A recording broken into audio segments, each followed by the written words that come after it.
Hi friends, అభినేత్రి 11 ఎపిసోడ్లు విన్నారు కదా.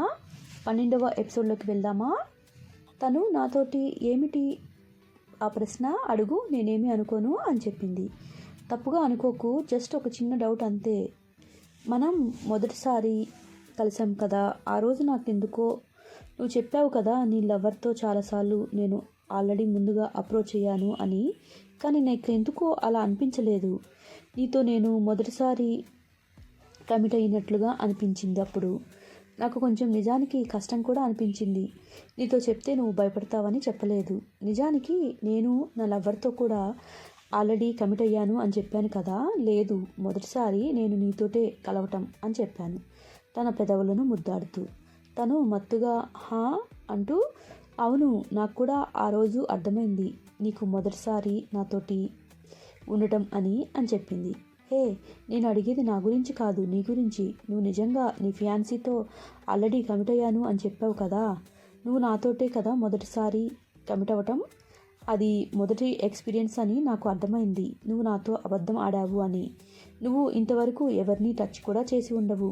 ఆ రోజు నీ బెరుకులో, నీ వంటి స్పర్శలోనే నాకు అర్థమైపోయింది నువ్వు నాతోనే మొదటిసారిగా కమిట్ అయ్యావని అంటూ నుదుటి మీద ముద్దు పెడుతూ అన్నాను. ఆహా, నీకు అది కూడా తెలియగల సామర్థ్యం ఉందన్నమాట అని నవ్వుతూ, అవును నేను మొదటిసారే నీతోటి కమిట్ అవటం, అది కూడా నా దొంగ మొగుడుతోని అని చెప్పింది. నువ్వు చాలా ముక్కుసూటిగా ఉంటావు అని తెలిసింది, అందుకనే అలా చెప్పాను. అంతేకాదు నువ్వేమీ ఫీల్ అవ్వవు కదా, అందుకనే నేను అలా చెప్పాను నీతోటి.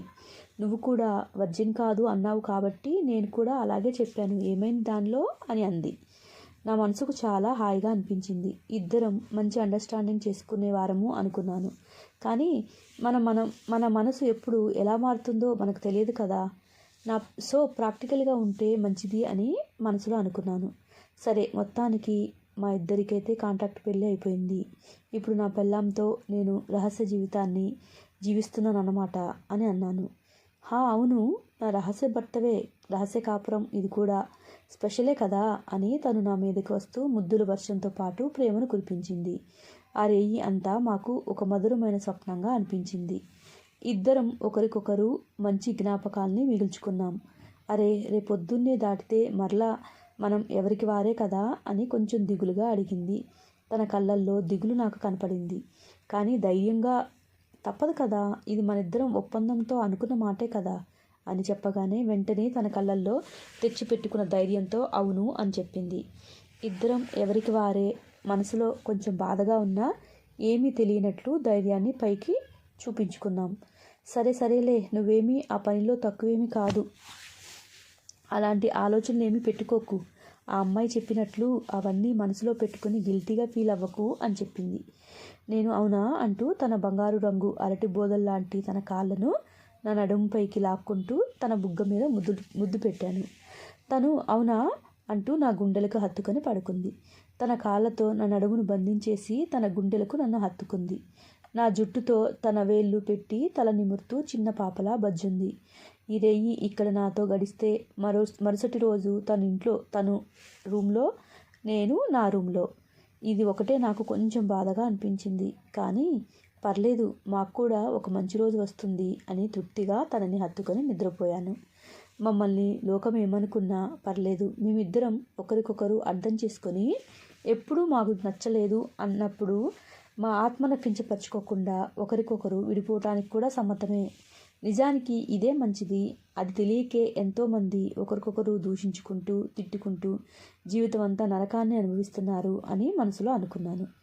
మీరేమంటారు చెప్పండి? మేమిద్దరం తీసుకున్న నిర్ణయం తప్పంటారా? అందరిలాగా పైకి మాత్రం భార్యాభర్తలాగా ఉంటూ బయటికి వచ్చి వేషాలు వేసుకుంటూ ఉండే వాళ్ళలాగా మేమిద్దరం కూడా ఉండమంటారా? అలా నాకు ఎప్పటికీ నచ్చదు. నిజానికి నచ్చితేనే ఒక మనిషితో మనం జీవించాలి, నచ్చకుంటే డైరెక్ట్గా చెప్పేయాలి తప్ప తనని మోసం చేస్తూ నిజానికి ఉండటం అసలైన వ్యభిచారం అంటే అదే కదా. మనసులో చూసిన ప్రతి ఒక్కరిని మోహిస్తూ పైకి మాత్రం నేను చాలా పతివ్రతను అని చెప్పేవారికంటే నా పెళ్ళాం చాలా విలువైంది. డైరెక్ట్గా నాతో అన్నీ షేర్ చేసుకోగలిగే ధైర్యం నేను తనకిస్తాను. అలాగే నేను కూడా ఎటువంటి భయం లేకుండా ప్రతి ఒక్కటి సంతోషంతో షేర్ చేసుకోగలిగే ధైర్యాన్ని తన నుండి నేను పొందుతాను. నిజంగా మా కాంట్రాక్ట్ పెళ్ళి నాకు చాలా అంటే చాలా ధైర్యాన్ని ఇచ్చింది. తనకి ఎంగేజ్మెంట్ కూడా అయ్యింది అని చెప్పింది కదా.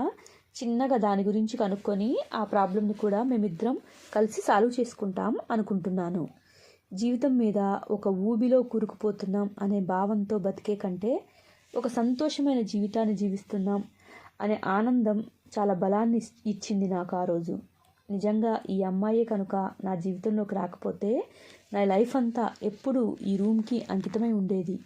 కొన్నిసార్లు సూర్యుడిని కూడా నేను చూసి ఉండనేమో. ఇలాగే రూమ్లో ఉండి తినటం, లెగవటం, పడుకోవటం, ఇక మిగతా టైం అంతా వర్క్ చేసుకుంటూ కూర్చోవటం. ఇది తప్ప నాకు ఇక లోకమే లేదు. వీకెండ్స్ ఎప్పుడు వస్తాయా అని ఎదురు చూస్తూ ఉండే అంతసేపట్లో ఇలా వచ్చి అలా వెళ్ళిపోతాయి. అలాంటిది ఇప్పుడు ఇంత అందమైన అనుభవం.